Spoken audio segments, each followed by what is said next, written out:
Buenas tardes a todas, a todos, amigos, compañeros. Buenas tardes, Juan Carlos. Un honor que nos visite en una tarde tan linda. ¿Qué tal, Diana? Bueno, un saludo a todos los amigos y las amigas, Pablo Vergel. Bueno, nos pareció oportuno que de cara al 8 de marzo, y a este tema que siempre es relegado, algunos dicen que no es el más importante, pero siempre es importante, como viene de arrastre de años, diría de siglos, la precarización del trabajo de la mujer. Y en épocas de crisis como las que está viviendo la Argentina y de ajuste, bueno, esto se acentúa. Y siempre queda un tema en el pozo negro del olvido, ¿no es cierto? Los salarios no son los mismos, las categorías no son las mismas. Siempre es una consecuencia de una cultura que viene de muy lejos, es una sociedad donde todavía las huellas de la cultura patriarcal y de los dominios y repartos en esta sociedad está presente esto, ¿no? Entonces es un tema que con las compañeras pensamos que era necesario también hacer un esfuercito para meterlo, para que no quede en el olvido este tema, porque en definitiva esta verdadera revolución cultural que lo que están protagonizando las mujeres en estos años, no el año pasado, fue un trabajo, una remontada que llevó muchas luchas, muchos sacrificios, y el tema que empuja todo esto es la vieja lucha por la igualdad de derechos. Entonces, tenemos una mesa interesante. Nos va a acompañar la compañera acá, Diana Mafía, que todos conocemos por todo lo que viene aportando, la senadora nacional Magdalena Odarda, que es mi compañera en este pequeño frente, pero que ha encontrado su lugar en el Senado, y también tenemos la compañera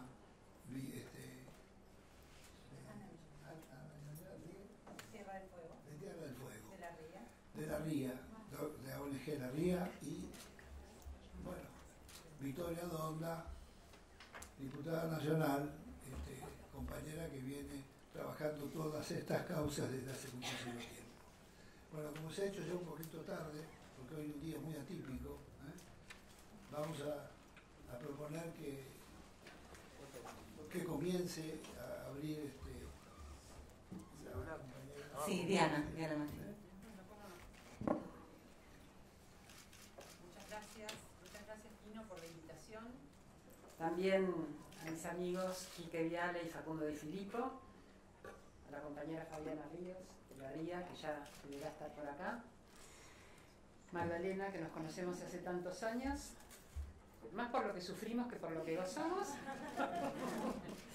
y a Vicky, con quien también remamos fuerte. Yo propuse una frase para mi intervención de hoy, que es una frase provocativa, que es: la prostitución no es trabajo. Es provocativa porque hay una división en el movimiento feminista, soy feminista, esa es mi decisión política, y hay una diferencia, una fractura por esta discusión acerca de qué es la prostitución. Y para poder justificar esta frase, que en realidad es la frase con la que quiero concluir, quiero remontarme al origen de la modernidad, al origen del Estado moderno, y a una alianza que es la que sufrimos cotidianamente, que es la alianza entre el capitalismo y el patriarcado. Esa alianza del patriarcado con el capitalismo le da un formato a la división de las áreas pública y privada y a las funciones que se esperan de varones y mujeres, que han sido muy lesivas para las mujeres.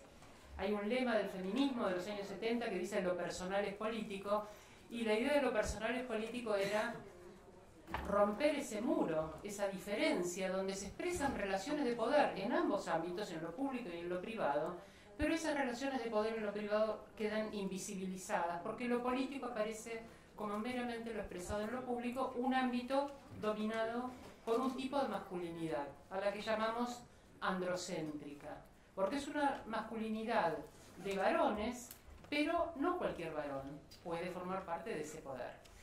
Hay muchas subalternidades también entre los varones. Un varón homosexual no es un varón heterosexual, un varón pobre no es un varón rico, un varón blanco no es un varón negro, un varón desocupado no es un varón trabajador, un varón ilustrado no es un varón analfabeto, y podríamos seguir haciendo muchísimas diferencias de subalternidades masculinas. Las mujeres sabemos por nuestra condición de mujeres que estamos excluidas del ámbito de lo público, y lo estuvimos hasta hace muy poquito tiempo. Los varones tienen esa esperanza de que por ser varones tienen un privilegio, pero luego aparecen las otras subalternidades. El feminismo intenta que todas estas relaciones de poder que se cruzan en la sociedad no vulneren sistemáticamente los derechos de las personas, y por lo tanto, desde mi punto de vista, y esto también es controversial, creo que es un movimiento donde todas las personas participan. No es un movimiento solo de mujeres, ni mucho menos de mujeres biológicas. Digo porque esto es también un debate que está habiendo dentro del feminismo, y si ustedes quieren después lo discutimos. Entonces, modernidad, división entre lo público y lo privado, trabajo en el área de lo público, donde sabemos hay situaciones de explotación, de plusvalía, eso supongo que en este auditorio no lo tengo que explicar, pero en el ámbito de lo privado aparece como el ámbito de las mujeres, donde se las relega a un tipo de trabajo que es el trabajo reproductivo. Hay un trabajo productivo remunerado y un trabajo reproductivo, que es lo que nos toca a nosotras. Este trabajo reproductivo tiene un triple formato. Por un lado, la reproducción biológica. Muy importante asegurar la reproducción biológica para el capitalismo, porque la legitimidad de los hijos es la legitimidad de la herencia. Por lo tanto, mujeres encerradas, para que no pongan en riesgo esa legitimidad, cosa que reflejó nuestra ley hasta hace muy poco, donde la infidelidad de una mujer era probar una sola relación sexual fuera del matrimonio, porque eso pone en duda la legitimidad de la progenie. Mientras que un varón puede tener todas las relaciones que quiera, siempre y cuando no le done su salario a esa señorita tan simpática y ponga su dinero, como prometió, en el hogar. Él tiene que ser el proveedor. Entonces, infidelidad no es infidelidad recíproca, es infidelidad a un contrato matrimonial que sostiene una familia nuclear con roles diferenciados. Primera función reproductiva, la reproducción biológica. Segunda función reproductiva, la reproducción social. El cuidado sobre todo en los primeros años, donde se les enseña a niños y a niñas cómo ser parte de una sociedad donde van a tener ciertos roles, y esos roles entonces se reproducen, reproduciendo también formas de explotación. Al decirle a qué está destinada cada una de esas criaturas, se les está diciendo está destinada a esta sociedad donde vas a ser explotado o explotada de diversas maneras. Tercera reproducción, la reproducción de la fuerza de trabajo, la tarea doméstica. La tarea doméstica, que es una carga sobre las mujeres, y es una carga de la que seguramente se va a hablar en esta mesa, porque tiene que ver con esas asignaciones arbitrarias que se hacen acerca de cómo se distribuye el trabajo en lo público y en lo privado, porque una mujer trabajando en lo público igual queda a cargo de su propia reproducción de la fuerza de trabajo. Es un privilegio del varón, pero es demasiado corto de vista verlo solo como un privilegio del varón que tenemos al lado. Si el varón hace menos cosas, si es una pareja heterosexual, la persona con la que convivimos y que no hace la tarea doméstica se libera de algo bastante tedioso y sacrificado. Pero el problema es que cuando se enfoca la relación laboral, se calcula un salario mínimo, nunca se calcula dentro de ese salario que ese sujeto, además de comer, vestirse y transportarse, va a tener que reproducir su fuerza de trabajo. Nunca se calcula que durante 30 días, a precio de mercado, si tuviera que pagar una cocinera, una lavandera, una cuidadora de sus niños, una empleada doméstica, tendría su salario mínimo de supervivencia que ser mucho mayor. ¿Por qué no se calcula? Porque se ha maestrado, se ha domesticado mujeres para decirles ustedes lo tienen que hacer gratis, porque lo hacemos por amor. La expresión del amor conyugal y el amor maternal como tarea doméstica es una de las perversiones de la modernidad. ¿Cuánto tiempo libre y cuántos amores gozosos, como diría el senador, y no solanas, podríamos tener si no tuviéramos tanta tarea doméstica?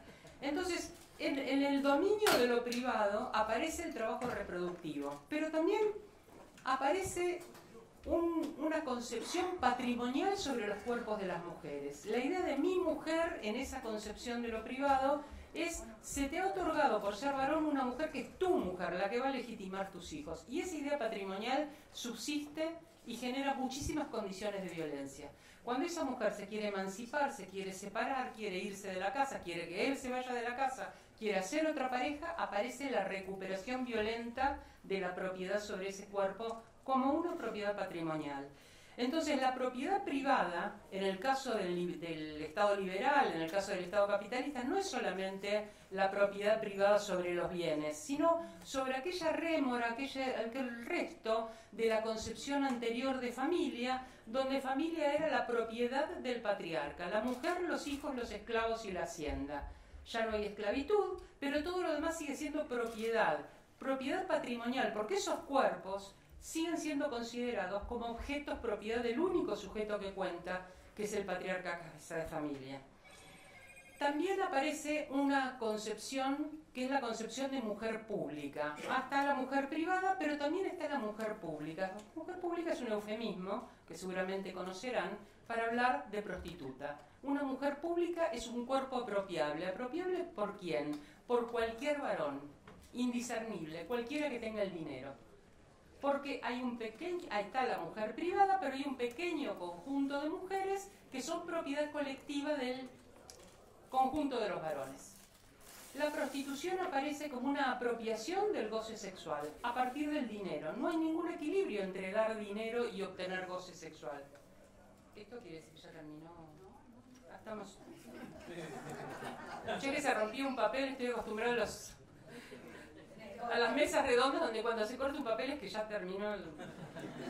Pero no, estaban por hacer papel picado. Las mujeres públicas implican que hay una relación también patrimonial pero colectiva. ¿Cómo aprenden los hombres? ¿Cómo es esa educación emocional de los varones en que al ver el cuerpo de una mujer pueden discernir si es apropiable o no? Pido que reflexionen los varones. No voy a pedir, como hizo Dora Barrancos ejemplarmente cuando con mucho de... digamos, una gran violación de derechos. Hay una ley en la Ciudad de Buenos Aires, un código contravencional, cuyo artículo 81 persigue la oferta y la demanda de sexo en la calle. Es una ley inconstitucional, penaliza a las personas en prostitución y no a los proxenetas. Y Dora Barrancos, hablando en contra de esa ley, cuando era diputada de la ciudad, dijo que levante la mano el diputado que esté acá presente y nunca haya consumido prostitución. Y solo uno levantó tímidamente la mano, y no voy a decir el nombre aunque me presionen. A Facundo se lo voy a decir, pero después. Entonces, hay una apropiación de la capacidad reproductiva y del trabajo doméstico, una plusvalía que es distinta a la plusvalía laboral. Esto ya lo decía Engels en El origen de la familia, la propiedad privada y el Estado. Decía, el primer lugar de explotación es el hogar y allí las mujeres sufren una doble plusvalía. Hubo un olvido defensivo de muchos dirigentes para discutir este tema, pero yo creo que habría que volver a discutirlo. Y hay otro tipo de plusvalía, que es la plusvalía emocional. Las mujeres no solo tenemos que hacer eso, lo tenemos que hacer con alegría. Nada de poner mala cara, ¿no? Y eso recibe adjetivo de toda índole, que alguna vez me lo dijeron en la legislatura, pero que tampoco voy a reproducir acá. Y hay un tercer aspecto en que hay una apropiación del cuerpo de las mujeres. ¿Por qué la prostitución es una apropiación de la sexualidad? Porque el goce sexual es el masculino. La defino como un modo de esclavitud. Puede parecer exagerado pensar la prostitución como esclavitud. Muchas personas en prostitución dicen: soy una trabajadora sexual, hago lo que quiero, mi cuerpo es mío y con él puedo hacer lo que quiero si quiero, puedo ejercer la prostitución, como un sentido individual y liberal sobre la propiedad del cuerpo. Ahora, ¿cuál es el problema? Cuando un varón contrata prostitución, y lo digo de esta manera porque son en general varones los que contratan, tanto a mujeres como a varones, ¿no? O cuerpos feminizados como travestis, en general hay una relación diferente de género en esta apropiación. Lo que hacen a cambio de ese dinero es pedir la satisfacción de su propio deseo o fantasía. No le dicen hacer lo que vos quieras conmigo. No, voy a hacer lo que quiera con vos. Y si uno lee los avisos de oferta sexual, lo que ve es el ofrecimiento de ese sometimiento. ¿Por qué hay esclavitud? Porque la esclavitud es una situación donde un sujeto anula su voluntad para ser solo la extensión de la voluntad de otro sujeto. El esclavo no actúa de acuerdo como quiere, sino como la voluntad del amo le manda actuar. Y es un esclavo porque tiene que anular de tal manera su voluntad humana, que es como una herramienta en manos de su amo. Es una extensión de su cuerpo. Su cuerpo se mueve por su voluntad y el cuerpo del esclavo también se mueve por su voluntad. Esa es la situación de dominio en prostitución. El amo, el que pone el dinero, mueve ese cuerpo según su voluntad. No espera que esa voluntad ejerza una influencia sobre él. Y por lo tanto, no hay esa exposición que hay en cualquier otra relación sexual donde la intercambio de sexo por sexo, con los riesgos que esto pueda tener. Acá hay mucha seguridad en una situación de sometimiento y solo de goce propio. La tecnología ha evolucionado de manera descomunal y uno podría pensar liberadora. Había en el marxismo en los 70 una gran esperanza en la liberación que la tecnología pudiera traer a la vida de los sujetos. En el caso de las mujeres trae otro tipo de explotación, que es la explotación de sus gametos, de la cesión de sus gametos y la explotación de su capacidad de gestar. Sé que hay varios, creo que hay 4 proyectos de ley sobre subrogación de útero, maternidad subrogada, o no sé de qué manera se los va a llamar. Me gustaría enterarme cuáles son las posiciones en relación con la prostitución, en relación con el aborto y en relación con la maternidad subrogada. Creo que están muy vinculados entre sí, porque entre otras cosas el aborto, la resistencia a votar una ley por plazos, es la resistencia a reconocerle a las mujeres su propia voluntad y autonomía para tomar la decisión sobre ese aborto. Porque abortamos igual, y por causales el aborto está legalizado. El problema es que no le demos las razones a nadie, sino solamente reflexionemos y tomemos la decisión. Y ese último bastión de la voluntad patriarcal sobre nosotras es lo que no se acepta. Así que son 3 temas en los que me parece que es muy importante ser explícitos acerca de lo que vamos a hacer.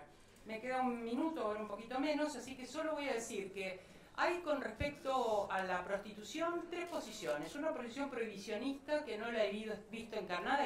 Hay países donde está prohibida la prostitución, no es esa la posición en Argentina. En Argentina no está penalizada, no es un delito la prostitución, sino que el delito es explotar sexualmente, obligar a prostituirse, enriquecerse con la prostitución ajena, traficar para prostituir, mentir y engañar personas como en un sistema de trata para luego reducir la explotación sexual.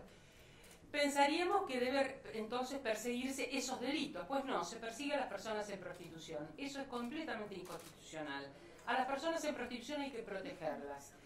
La posición reglamentarista dice la manera de protegerlas es considerar que están haciendo un trabajo y protegerlas con las leyes laborales. Quiero decir, y el abolicionismo va a decir, hay que desalentar ese proyecto de vida, porque no es un proyecto de vida fuera de riesgos que pueda protegerse como cualquier otro trabajo por este tipo de condiciones que acabo de mencionar. Por lo tanto, lo que hay que hacer es proteger a las personas en prostitución, pero perseguir el sistema prostituyente. Y perseguirlo en serio, como corresponde, porque las leyes están. Creo que la prostitución no es un trabajo, que si consideramos la prostitución un trabajo tenemos que hablar entonces de los proxenetas como empresarios, de los prostituyentes como clientes y de ese ejercicio de dominio de los cuerpos como un servicio. Es decir, adquirimos un lenguaje mercantilista donde la mercancía es la propia persona desarticulada en este tipo de explotaciones. A mí me parece que es muy riesgoso y que hay todo un sistema prostituyente alentando que consideremos la prostitución bajo los parámetros de trabajo en una interpretación liberal que realmente preferiría que el feminismo tuviera la persuasión como para poder modificar en las propias compañeras que están en el movimiento de personas en prostitución. Lo último que voy a decir es que a este Senado vino una persona a hablar a favor del trabajo sexual. Esa persona se llamaba Natasha Haidt. En algún momento quiso hablar del sistema prostituyente y hoy está muerta. Gracias. Muchas gracias, Ana.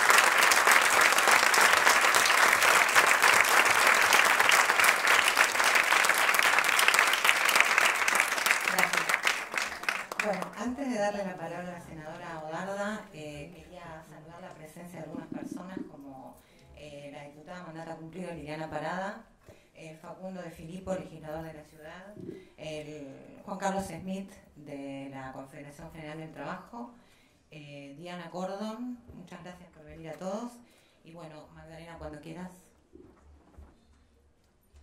Bueno, buenas tardes. Yo soy Magdalena Odarda, soy senadora nacional y represento a la provincia de Río Negro.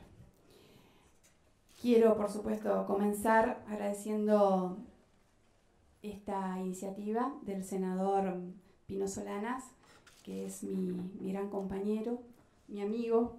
Es cierto, somos un interbloque chiquito, somos 2 senadores, pero les puedo asegurar que nos hacemos escuchar bastante en el Senado. Y recuerdo, porque hay tantos compañeros y tantos amigos queridos de tantas épocas de militancia aquí presente, y recuerdo esa noche, ¿no?, cuando se debatía la ley de interrupción voluntaria del embarazo.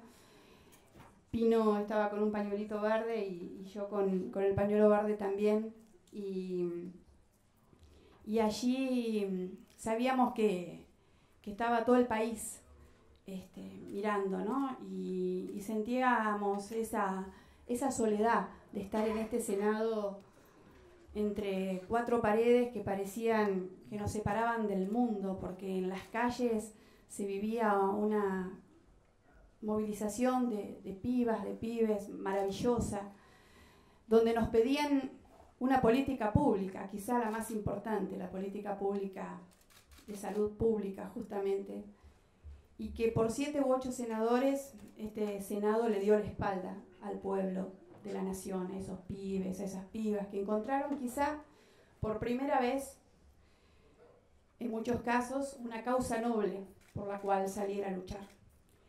Y por eso creo que este Senado se tiene que reivindicar de una vez por todas.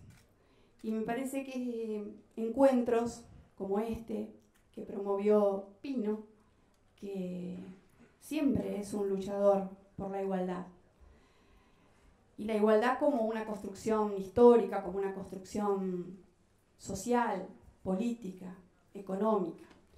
Y yo elegí para hablar hoy sobre los derechos políticos, como hemos ido creciendo las mujeres. Me toca en este momento ser candidata a vicegobernadora en una provincia donde todas las listas tienen candidatas mujeres. Y eso es muy importante en la fórmula. En la fórmula de gobernador y vicegobernador hay una mujer. ¿Y por qué es eso? Es porque a las mujeres no las pueden esconder más. Las mujeres no nos callamos más. Las mujeres tenemos que estar en todos y cada uno de los espacios políticos que la democracia nos ha concedido. Por eso, para hablar de derechos políticos y del avance de la mujer, bueno, tengo que hablar y recordar a Alicia Moro de Justo, tengo que recordar a líderes radicales del Partido Radical que han luchado mucho por los derechos políticos de la mujer, pero por supuesto no puedo dejar de decir que fue Eva Perón, fue Evita, con el voto femenino, el que dio ese gran paso para que las mujeres nos sintamos dueñas del destino de nuestro país. Por eso, cuando hablamos de derechos políticos, siempre vamos a hablar de Eva Perón, de Evita. Y también recordar aquella ley de cupo que fue tan necesaria, aunque fue insuficiente, con ese porcentaje mínimo, pero que permitió romper muchas estructuras, a pesar de que muchos estaban en contra. Luego, la Constitución, el artículo 37, que toma este derecho a la igualdad entre mujeres y varones. Pero tuvieron que pasar muchos años para tener la ley de paridad en cargos legislativos a nivel nacional. En Río Negro, la provincia que yo represento, hace más de 20 años que tenemos la ley de equivalencia de género, donde ya las listas para cargos electivos tenían que ser integradas en forma igualitaria en 50 y 50% por mujeres y por varones. Tuvieron que pasar muchos años para que la nación tomara el ejemplo de muchas provincias argentinas en ese sentido, ¿no? Recién en el año 2017 la Cámara de Diputados aprueba la paridad en materia de cargos electivos, sobre todo parlamentarios, cuando fue una ley de este Senado que por suerte votamos por unanimidad y tuvo un buen destino, un buen final, no como la ley en materia de emergencia, en materia de violencia de género, que fue votada por unanimidad por este Senado de la Nación y lamentablemente el oficialismo en la Cámara de Diputados dejó perder el estado parlamentario de ese proyecto que pedían millones de mujeres en la calle con el movimiento Ni Una Menos y los movimientos feministas. Por eso creo que la evolución en materia de derechos políticos ha sido fundamental. Pero a pesar de tener esta ley de paridad, todavía hay ámbitos como el Poder Judicial que pareciera que la paridad de género no ha llegado y tampoco hay demasiada voluntad política para que llegue. Soy autora, junto con otras senadoras, para lograr la paridad de género en la Corte Suprema de Justicia de la Nación. Hasta ahora no hemos tenido la posibilidad ni siquiera de que se trate. También tenemos una gran deuda en materia de paridad en el Poder Ejecutivo, en todas las provincias, en la Nación también. No existe paridad. Y en el Poder Legislativo, donde estamos más avanzadas, a pesar de ir avanzando y tener hoy esta ley de paridad, todavía hay diferencias porque en la Cámara de Diputados, por ejemplo, las mujeres no llegamos a cubrir el 38% de las bancas y en este Senado de la Nación llegamos un poquito más al 41% de las bancas. Así que quería decir esto.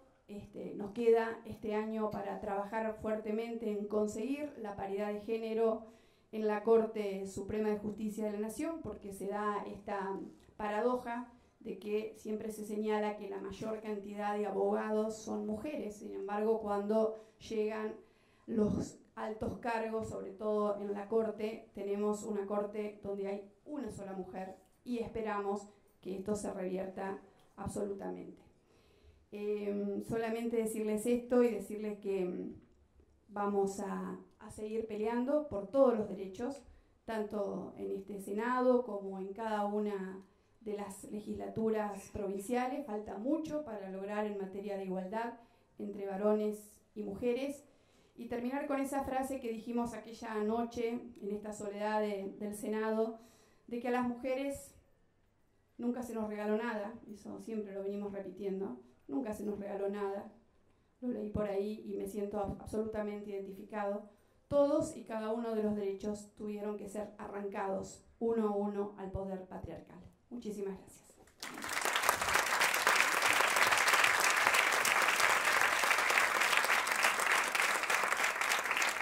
Bueno, muchas gracias, Magdalena. Queríamos saludar también la presencia de la ex gobernadora de Tierra del Fuego entre 2007 y 2015, Fabiana Ríos.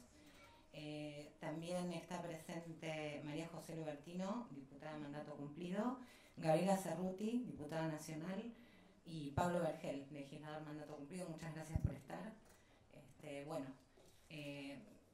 Va a tomar la palabra Ana Villanueva de La Ría. Gracias.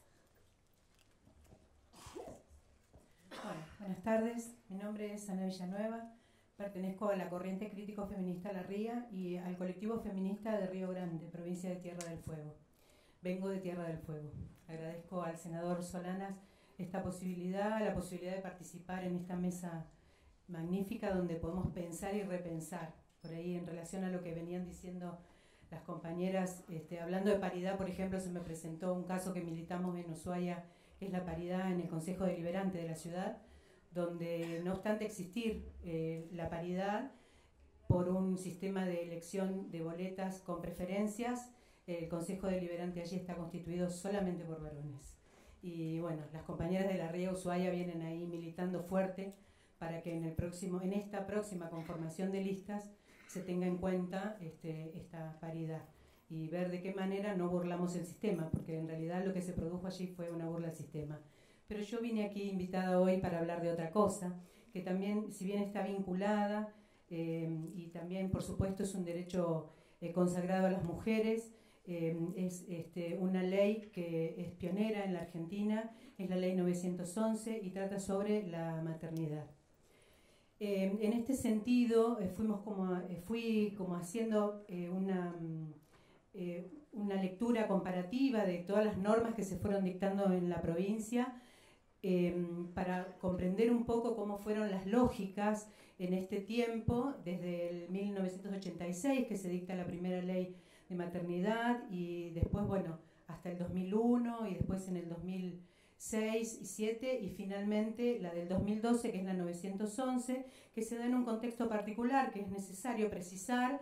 Teníamos en ese momento una gobernadora mujer, la primera gobernadora electa del país, y un contexto en el cual ya se había producido hacía poco tiempo una modificación a las leyes de maternidad, y entonces esta nueva ley, si bien aparecía como con una pequeña modificación, en realidad establecía una modificación profunda y una modificación de fondo, en tanto garantizaba la distribución de las tareas de cuidado hacia los niños, en tanto permite diseñar a cada familia su propio esquema de licencia, no es una licencia rígida como las que veníamos teniendo, y por otro lado abarca a todos los formatos de familia posible. Entonces es como muy importante, pero ¿cómo llegamos hasta allí? Nosotros teníamos previamente, tuvimos 3 leyes, como decía antes, por maternidad, las 3 con un formato maternalista. Cuando nosotros decimos maternalista, decimos que si bien son leyes que garantizan el derecho de la mujer a usar licencia para el cuidado de su hijo recién nacido o adoptado, en realidad, al ofrecerle mayor cantidad de días, lo que hace es reforzar esta idea estereotipada de que la mujer es la que debe hacerse cargo del cuidado de los niños ni bien nacen. Es tal el extremo, digo, hoy estamos en otra posición, tenemos muchos años de discusión de este tema, pero en las 2 primeras leyes que se votaron en nuestra provincia, un hombre solo podía alimentar a su hijo si la madre moría. Las licencias, o sea, la franquicia por lactancia, no era posible que la usara un hombre no podía alimentar a su hijo, excepto, y estaba establecido así taxativa en las 2 leyes, que la madre muriera. Entonces sí podría hacer uso de la franquicia de media hora o 1 hora por jornada laboral mayor de 4 horas para poder alimentar al niño o a la niña nacida. Cuando yo iba pensando esta cuestión y con toda esta información que iba teniendo, iba pensando que se dan acá 3 tensiones diferentes. La primera es la que se establece entre la ley de trabajo, que es la 20.774, y los convenios colectivos de trabajo, porque parece que hay en la realidad hay una norma que rige para las empleadas del sector privado y otra norma con estándares diferentes para las que pertenecemos al sector público. Y digo pertenecemos porque soy docente jubilada de la provincia y tuve 3 hijos, y mis 3 hijos nacieron al amparo de la primera ley que se votó en nuestra provincia. O sea que tuve 90 días de licencia y a los aproximadamente 60 días mis hijos iban al cuidado de otra persona para que yo fuera a trabajar. Hoy estamos como en rangos mayores que luego voy a detallar. La segunda tensión es la que se produce entre los derechos de las trabajadoras, o sea, es un derecho de las trabajadoras tener la posibilidad de cuidar a su hijo o hija, y también estas leyes, digamos, con una visión como muy maternalista. Le damos 210 días a la mamá para que se quede a cuidar al bebé, la mamá. Entonces profundizan esto que yo decía hace un rato de esta mirada estereotipada respecto de los roles de la mujer en la sociedad. Y la tercera tensión es aquella que se produce entre los formatos tradicionales de familia, donde solamente pensamos que hay una mamá y hay un papá, que son los que se ocupan de tener o adoptar un niño, gestar o adoptar un niño o niña, y los nuevos formatos familiares en los cuales además con una ley vigente de matrimonio igualitario, de adopción, o sea, hay como muchas otras cuestiones que aparecen y juegan ahí, que también deben ser contempladas, por supuesto, cuando pensamos este derecho en particular. Nosotros, en realidad, por todas estas razones que yo venía planteando, desde la RIA hemos militado fuertemente esta ley en los encuentros nacionales de mujeres. Uno de esos impresos que llevamos a los encuentros, que ahora no sé dónde lo dejé, por supuesto, acá, las chicas habían puesto arriba, me pareció así como muy importante traerlo para compartirlo en este contexto, porque dice, es un volante, un impreso de la ley que nosotros llevamos a los encuentros, y la intención de compartirlo es esto, digamos, romper esta tensión entre Tierra del Fuego y las demás provincias, y romper esta diferencia entre el empleo público y el empleo privado, y poder que la ley se tome y se trabaje y se adapte o se adecue a las posibilidades de cada provincia, pero que se avance en este sentido. Hasta ahora son muy pocas las provincias que han podido ir construyendo este avance, pero bueno, nosotras vamos a seguir trabajando en este sentido. Y les decía, las compañeras de la RIA, para repartir esto, la presentamos así. Compartimos la ley pionera de redistribución de tareas de cuidado, que bajo el paradigma de los derechos humanos desarma el estereotipo de trabajadora, mujer, madre y amplía la concepción de familia a sus múltiples maneras de conformación, otorgando derechos de cuidado a quienes no lo tenían. La ley de licencia compartida rige en el territorio provincial de Tierra del Fuego en el ámbito público y la RIA impulsa su nacionalización y aplicación en todos los ámbitos jurisdiccionales del país. Ahora en esta mesa estamos hablando de los derechos de las trabajadoras y nosotras decimos desde la RIA los derechos de todas las trabajadoras, las del ámbito público, las del ámbito privado, esperando que en algún momento se trate la ley. El año pasado, para esta misma época, nosotros trabajamos en Río Grande y desde la colectiva feminista con la CGT, las mujeres agremiadas en la CGT. Hicimos con ella, porque era el mes de la mujer, una serie de reuniones en las cuales pautamos una agenda de trabajo que por esas cosas que pasan después no pudimos concretar. Pero en esa agenda, uno de los primeros temas que las mujeres que están agremiadas en la CGT, todas trabajan en el ámbito privado, por supuesto, y ellas habían planteado como primer punto en la agenda la maternidad, violencia de género como un segundo aspecto que les interesaba trabajar con la colectiva feminista, la brecha salarial como un tercer punto y la participación igualitaria de las mujeres en todos los ámbitos. Entonces, digo, como estos temas son todos relevantes y todos importantes, yo hoy quiero poner el foco en esta ley de maternidad, insisto, 911 de la provincia de Tierra del Fuego, que fue sancionada en el año 2012, promulgada por la gobernadora Ríos en 2013, en enero de 2013, a los poquitos días, y por estas cuestiones que ya explicité, pero que quiero reiterar para reforzar. Distribuye las tareas de cuidado, permite diseñar a cada familia su propio esquema y abarca diversos formatos de familia. Nosotros tuvimos allá el caso de un matrimonio que tuvieron mellizos y que en un primer momento los dos miembros de la pareja permanecieron en la casa durante 30 días al cuidado de los dos niños, porque en realidad es muy complejo.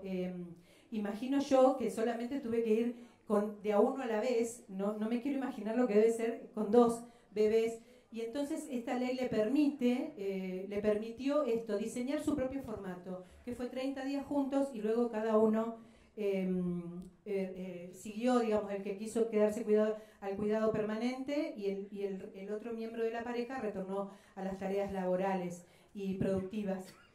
Y por otro lado también tenemos el caso de otra pareja, una pareja de dos varones que adoptaron dos niños de otra provincia y que también tomaron durante un tiempo juntos esta licencia, lo cual les permitió insertar a estos niños en una nueva familia que era la suya propia, en una nueva escuela en una nueva comunidad. Nosotros vamos a seguir trabajando y militando y tratando de que todos los derechos sean para todas y todos, porque en definitiva de eso se trata la militancia. Aunque, como tan lindo dice Ismael Serrano en su canción Si se callase el ruido, una ruidosa jauría se empeña en hacer callar las preguntas, los matices, los murmullos de ojalás. Muchas gracias.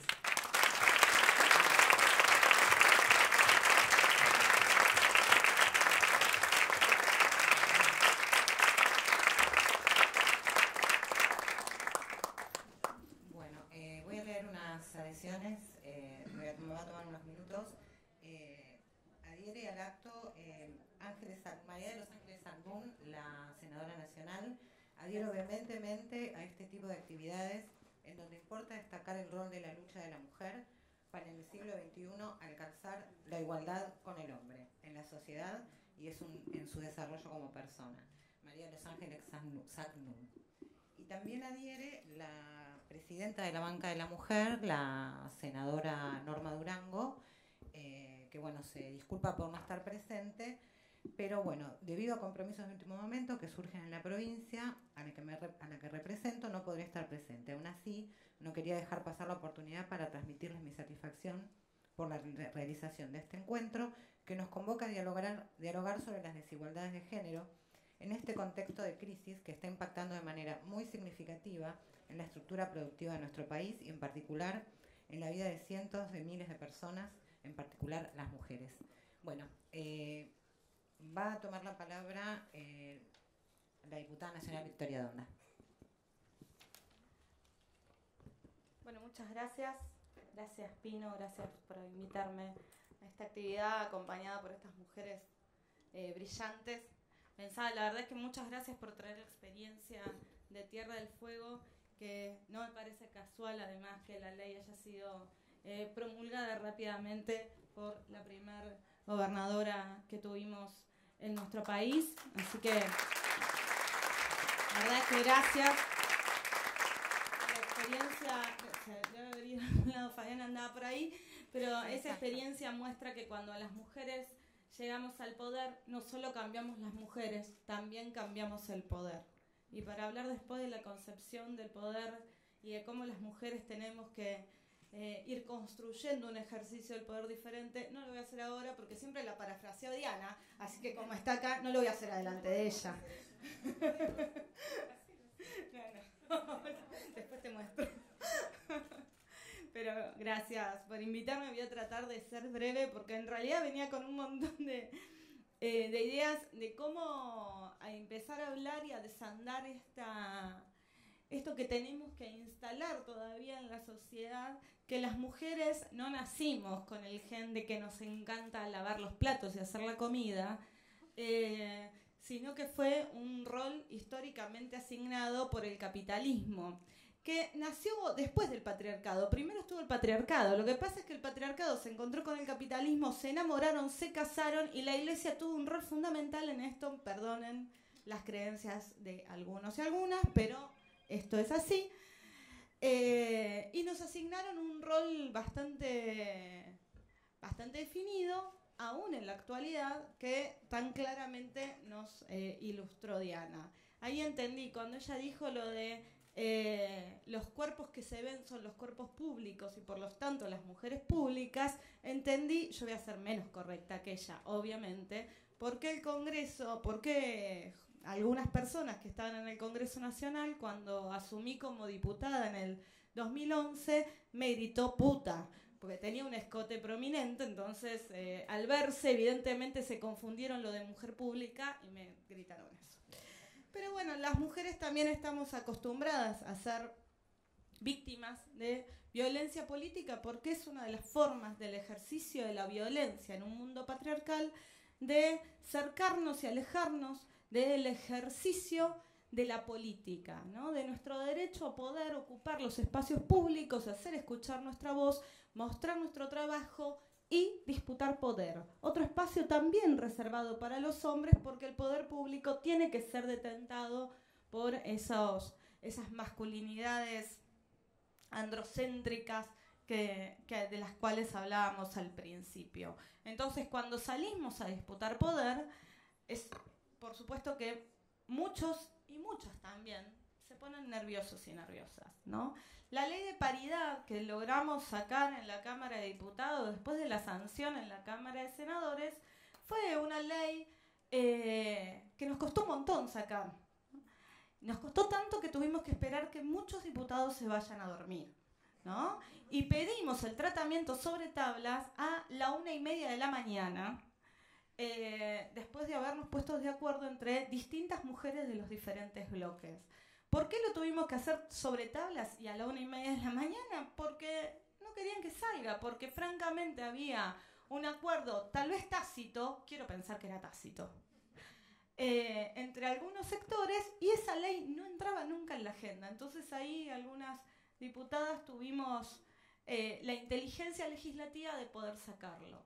Esa ley sentó un precedente muy importante para nosotras y la verdad es que para mí personalmente fue el gen del acuerdo que necesitamos para al año que vino, después del 2017, ponernos de acuerdo en cómo tratar de sacar la ley de interrupción voluntaria del embarazo, y de hecho sí, se frustró en el Senado, pero en diputados logramos media sanción.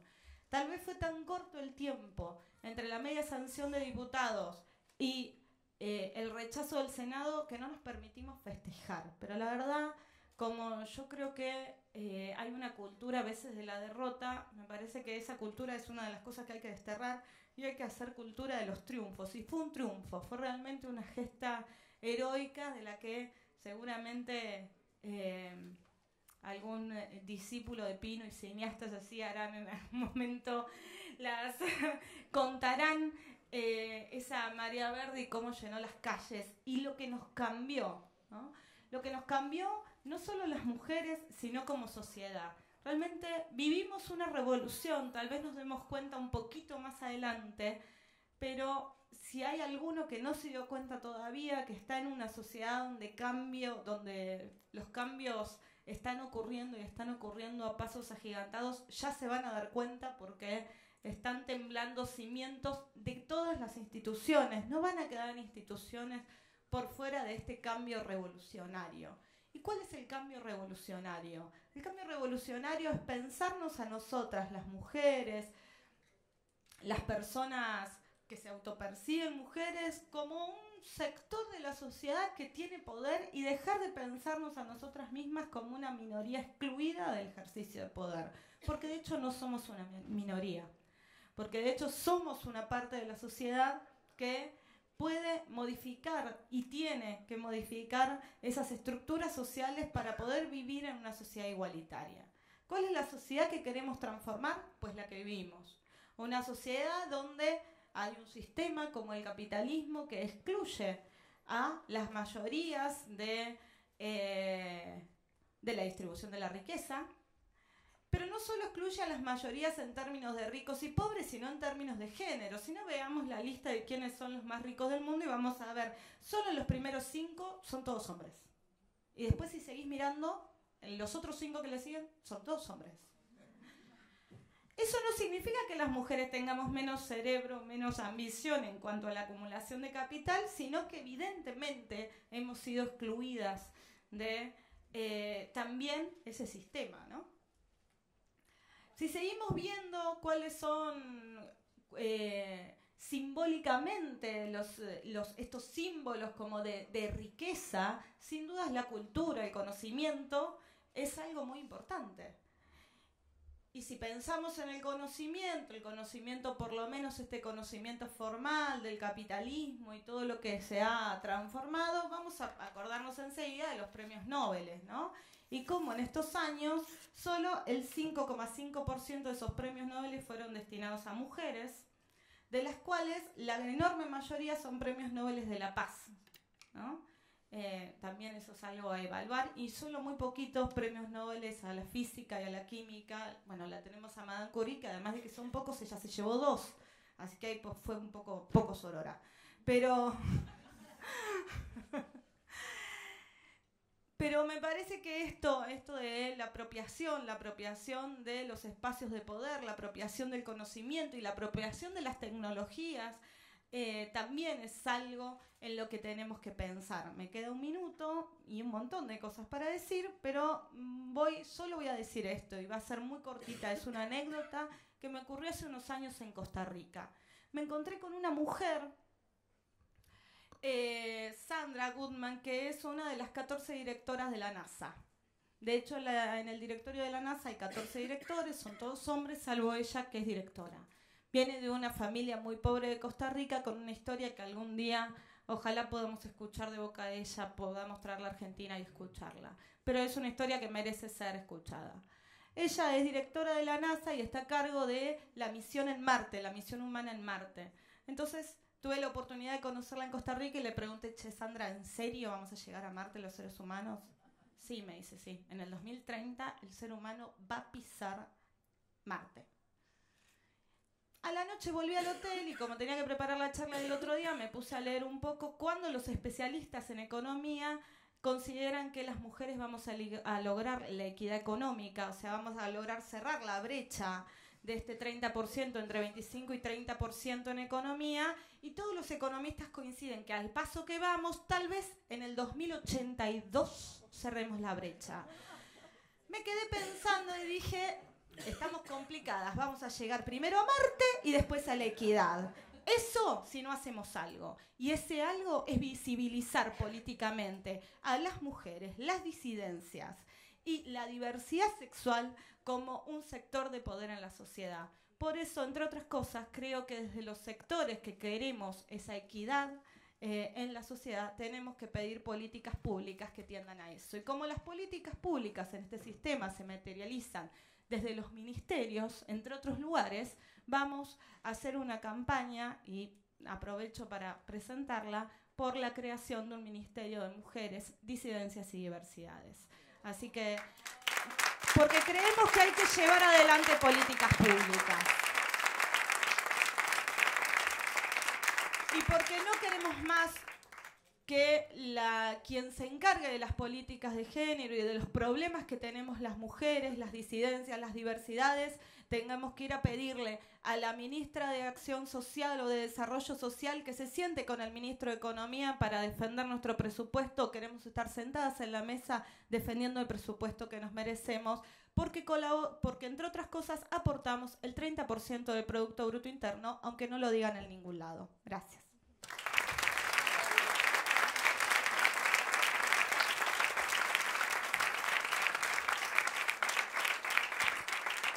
Gracias, Victoria. Bueno, antes de dar la palabra a los y las presentes, quería saludar también la presencia de Marcelo Peretta, secretario general del Sindicato de Farmacéuticos y Bioquímicos, y a las compañeras de la Secretaría de Género de ATE Congreso que están presentes también hoy. Y bueno, Pino, no sé si quiere hacer un comentario o ya...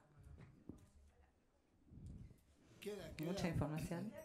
Queda poco, no. Queda poco. Pensaba hacer un comentario, pero es más interesante que... Queda media hora porque a las 8... no sé. Nos hemos olvidado, no nos podemos olvidar de Gabriela Cerruti, que está acá. Ya lo mencioné. Te digo. Bueno, vamos a aprovechar esta media hora que mejor. Ustedes conocen cuál es nuestra posición y sepan que nuestra senaduría y la diputación que todavía mantiene Victoria está al servicio de estas causas. Pero bueno, para retomar, aprovechemos estos 30 minutos para... Seguramente hay muchos de los presentes que quieren decir algo. La veo a Marta Laris por allí. Marta. Bueno, sí. Yo no la estoy viendo en este momento, pero por ahí salió un segundo, me parece, ¿sí? Bueno, me olvidé de alguien mencionar, está Margarita Cruz de la Asociación de Ex Detenidos Desaparecidos. Bueno, las intervenciones serán cortas, así pueden participar todos y todas, pero vayan diciéndonos, les vamos a ir acercando un micrófono, ¿sí? Presentándose también, antes de... Hola, buenas tardes. Mi nombre es Marcelo Peretta, de Farmacéuticos y Bioquímicos.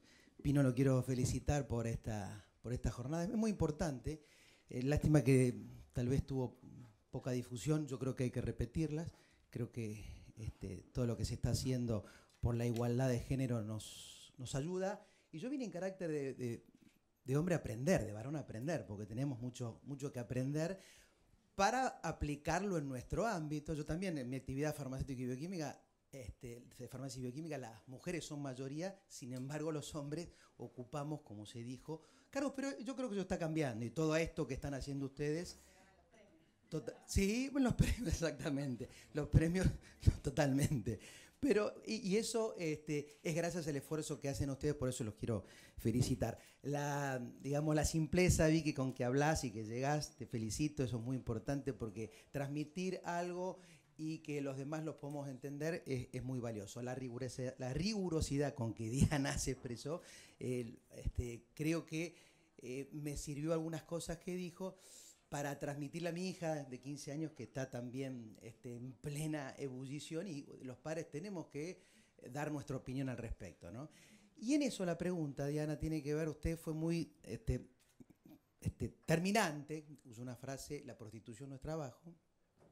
Obviamente para un sindicalista eso indudablemente que le llama la atención, pero utilizó ejemplos exclusivamente de mujeres, femeninos, porque la prostitución, la víctima mayoritariamente es mujer. En el caso de que el hombre sea la víctima, ¿también rige la misma frase, la prostitución no es trabajo, en ese caso también? Mi afirmación de que no es trabajo tiene que ver con una definición de trabajo, que yo creo que con los sindicalistas podríamos acordar cuál es. Hay cosas que son trabajo y hay cosas que son explotación, y no es trabajo. Y no solo la prostitución, hay muchas otras formas de explotación.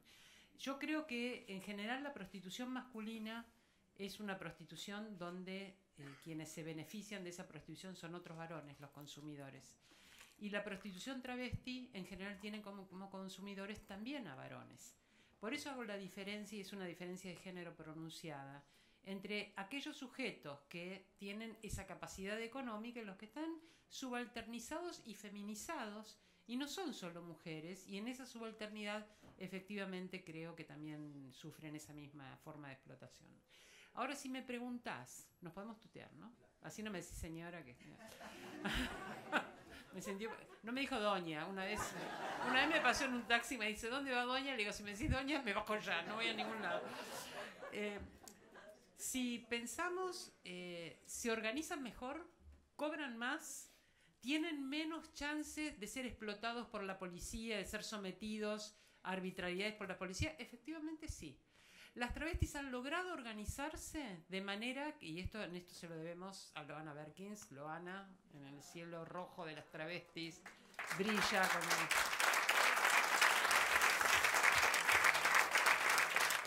El lograr organizarse para no sufrir ese tipo de explotación. Pero eso, lograr organizarse, era primero verse como un colectivo, que eso fue un trabajo, y un trabajo incluso intelectual, porque tuvimos que hacer una encuesta, ver cómo estaban como comunidad. Eso lo hicimos en la Defensoría del Pueblo en el año 99. Fue la primera encuesta travestis en el país. Y en esa encuesta las travestis tomaron las encuestas y aprendieron a procesarlas, porque la idea era cómo pasar del sufrimiento individual, la persecución, la retención de documentos, la violación dentro de las comisarías, el haber pasado... Loana murió diciendo: a la cárcel no volvemos nunca más. Haber pasado, en el caso de Loana, 17 años en la cárcel, si sumaba todos los años en que había estado presa. En mi caso pasé 17 de dictadura, así que puedo comprender lo que significa en una vida medir esa cantidad de años sometida a una situación de subordinación y de imposibilidad de libertad. Constituirse como colectivo era verse a sí mismas como sujetos, algo que nos pasa también a las mujeres cuando activamos en el feminismo, que no son historias individuales de sufrimiento, de dificultades, de obstáculos, sino que cuando vemos que a muchas de nosotras nos pasan cosas que son patrones sistemáticos de exclusión, el problema es político, no es interpersonal. Y con la violencia pasa lo mismo. No es un problema interpersonal que en una pareja haya violencia, que haya un femicidio, es tremendo. Alguien se apropia de la vida de una persona y sin embargo no es meramente interpersonal. Aprender a ver esos patrones políticos de exclusión. Creo que es lo que estamos haciendo acá, Pino, ¿no? Bueno, ¿alguien más? Hola. Hola, ¿qué tal? Buenas tardes. Mi nombre es Micaela Méndez, soy parte de la comisión directiva del Centro de Estudiantes de la Facultad de Derecho por la agrupación La Centeno. Agradezco la invitación a este evento. Básicamente quería exponer y hacer una invitación a todo el panel. El año pasado tuvimos un caso de abuso y violencia dentro de la Facultad de Derecho, en donde tuvimos varias intervenciones para poder visibilizar cómo nos están violando, las distintas situaciones de inseguridad que estamos viviendo y sufriendo dentro de nuestra propia casa, donde nosotros pasamos muchísimas horas y uno se supone que confía en la institución. Entonces, por supuesto que estamos impulsando no solamente medidas de seguridad como parte de la comisión directiva, sino que también estamos tratando de que se vea visibilizado y también se apliquen los protocolos. La UBA, la Universidad de Buenos Aires, tiene un protocolo vigente que la Facultad de Derecho todavía no reglamentó. Entonces, hacemos extensiva la invitación para poder visibilizar esta problemática y que podamos traer soluciones con políticas públicas también a los estudiantes, que somos el futuro de este país. Muchas gracias, Micaela.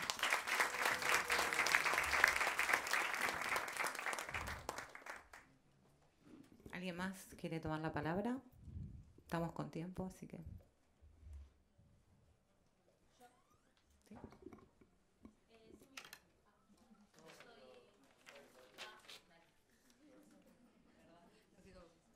¿Qué tal? Mi nombre es Jimena Bruno, vengo de Berazategui y quería decir niñas, no madres. Hoy, acá en este lugar, vine a escucharlos y quería dejar como esa frase porque, nada, tenemos que seguir trabajando. Muchas gracias por el encuentro, muchas gracias por todos los puntos. Adelante, vamos. Bueno, gracias a vos.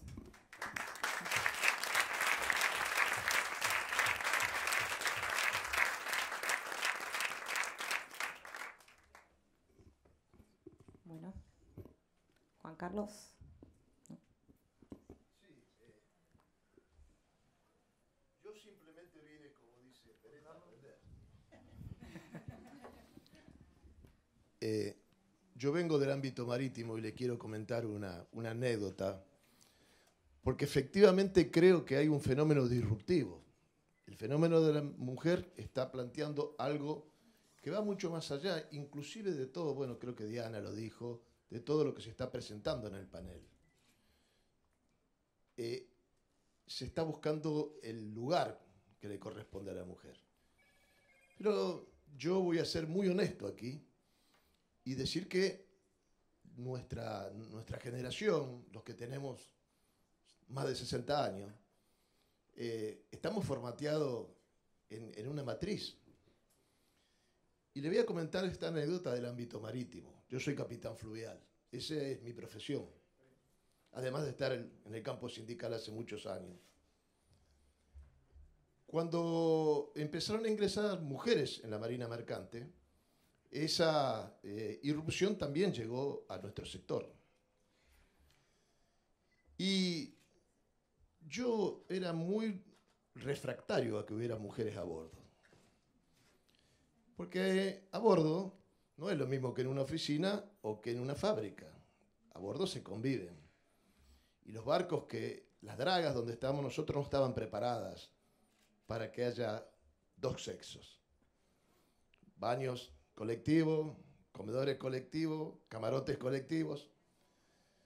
Entonces era bastante refractario a eso porque yo conozco a los muchachos. Pero me llevé una gran sorpresa, porque eso funcionó muy bien. Y cuando llegaron a bordo, las compañeras, lo primero que hicieron los muchachos es querer tomarle el pelo. Y las compañeras que llegaron eran oficiales, es decir, eran parte del comando de la embarcación. Una compañera que era jefa de máquinas, bajó a la sala de máquinas, en una sala de máquinas parecida a este salón, llena de motores y de mecanismos, y les dijo a los muchachos, miren, necesitamos hacer una transferencia de combustible de una banda a la otra. Y nadie sabía nada. Nadie sabía cómo se hacía eso.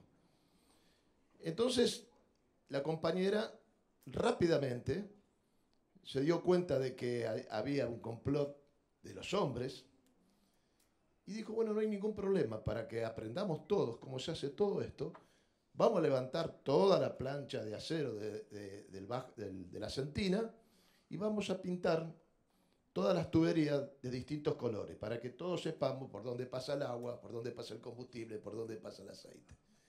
Estuvieron laburando 1 día y medio con eso. Nunca más hubo ningún interrogante. Cuento esto porque uno tiene que venir a aprender en el medio de estas cosas. Y porque realmente me parece que lo que está ocurriendo es esto que dije al principio. Hay algo que ha dejado de ser como era y está empezando a cambiar. Y ahí tenemos que aprender todo, fundamentalmente nosotros. Muchas gracias.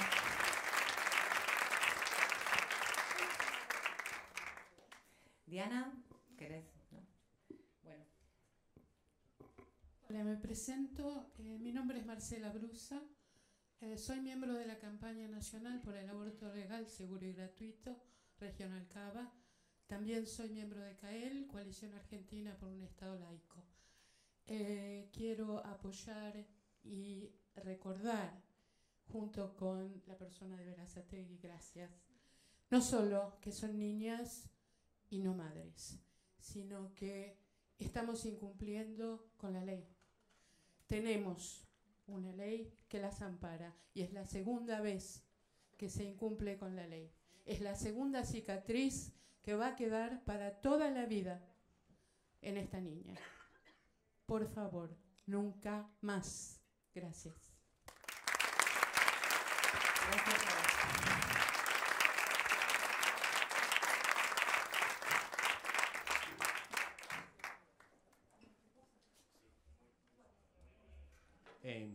Muy buenas tardes. A pesar del acento, yo soy norteamericano. Mi nombre es James Stranko. Soy escritor y mi amigo Facundo de Filippo me invitó aquí para estar presente. Un pequeñísimo comentario que en los Estados Unidos muy pocas veces salen noticias sobre Argentina que son buenas o que son positivas. La verdad. Y la campaña que todos ustedes hicieron para el aborto legal aquí en Argentina generó mucha cobertura en Estados Unidos, muy positiva en cuanto a la movilización social que hay en este país. Y yo creo que solo para comentar que aunque no pasara, no se aprobara, yo creo que esto ha dejado como una huella importante en el extranjero, representando el tipo de movimiento social que hay aquí en Argentina. Así que solo para comentar esto, siendo un extranjero aquí en este foro. Gracias.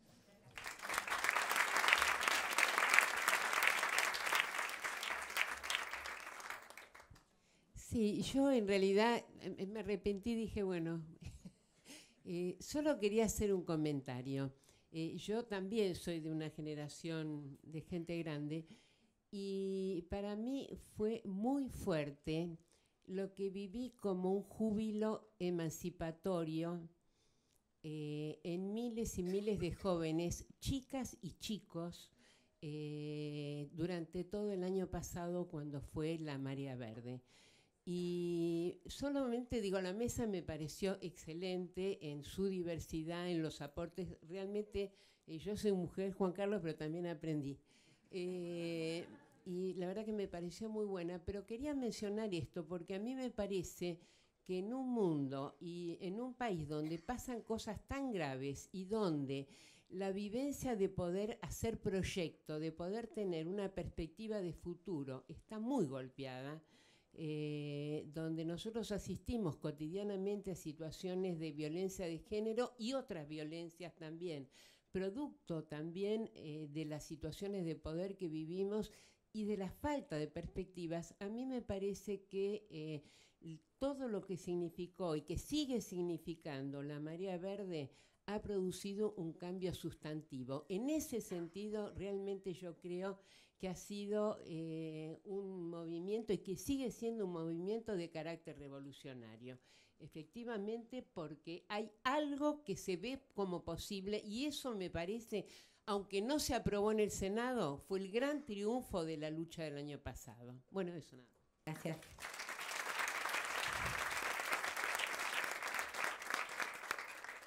Bueno, ¿alguien más quiere contar algo? ¿No? Bueno.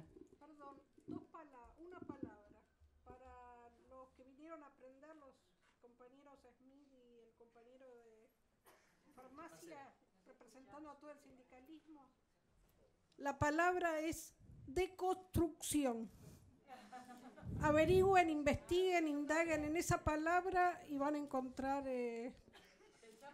todo. Pensamos que ibas a decir cupo sindical. Bueno, gracias.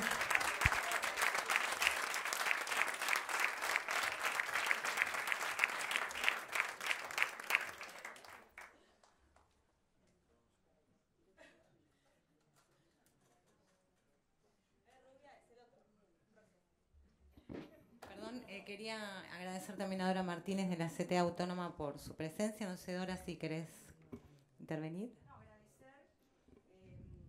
Yo voy a hablar como mujer sindicalista. Nosotras dimos una batalla en la CTA Autónoma el año pasado y logramos que se votara en el Congreso la paridad en los cargos sindicales. Y de hecho hoy, en algunas provincias, las conducciones provinciales se cumple, superan algunas, y en otras estamos en el 47, 48. La conformación de la conducción de la CTA empieza a cambiar y empieza a potenciarse, porque es cierto, aunque nos falta, es cierto que las mujeres, por prepotencia de trabajo, las feministas, estamos dando un debate que los compañeros y compañeras entienden que es necesario, porque cambiar la correlación de fuerzas en la disputa política contra este modelo capitalista al que hay que derrotar, nos tiene a las mujeres protagonizando y poniendo en discusión el rol desde el mundo privado hacia lo público en eso que es nuestro derecho. Las mujeres ancestralmente hemos protagonizado todos estas transformaciones, claro, como la historia a lo largo de los siglos fue escrita desde una mirada masculina. Muchas feministas a las cuales agradezco que hicieron historiografía han puesto en visible que nosotras somos parte de las transformaciones y hemos puesto la vida en esto. Seguimos poniendo la vida y esto hay que cambiar, no me gusta la palabra, pero hay que transformar. Y para eso estamos acá. Agradezco porque la vida es un aprendizaje y siempre tenemos que repensarnos, deconstruirnos y volvernos a hacer. Muchas gracias.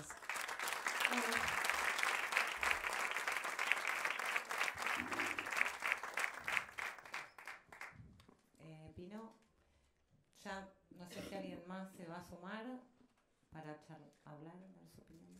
Sí.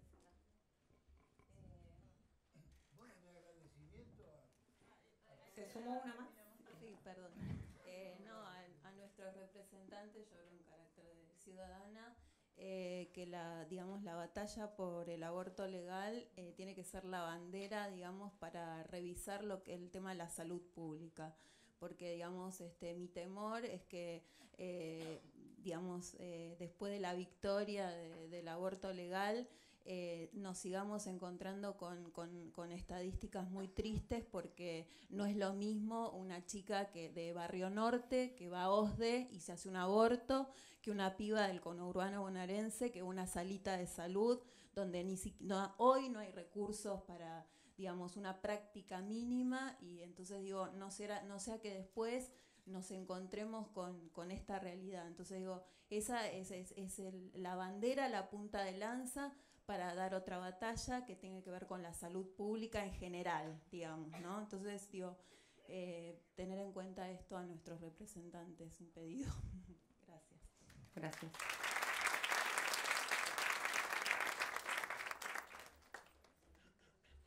Bueno, como no tengo muchas cosas que decir, quiero agradecer absolutamente a todas las compañeras participantes de la mesa, a todos los que vinieron. Y lo que queda picando, por supuesto, hubo intervenciones, aunque no salió muy de manera explícita, entre ayer y hoy todos nos enteramos de un hecho inmundo, repudiable, que demuestra el fundamentalismo y la capacidad de desobediencia civil y de transgredir la ley de quienes le impidieron el aborto a esta niña tucumana. La verdad, violada. Una verdadera porquería que demuestra la capacidad reaccionaria que hay en un gran sector de la sociedad.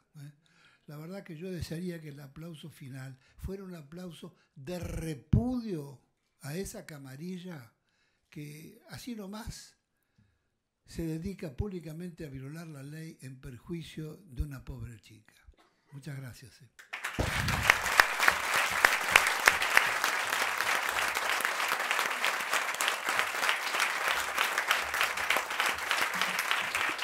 Bueno, gracias a todos y a todas por estar acá.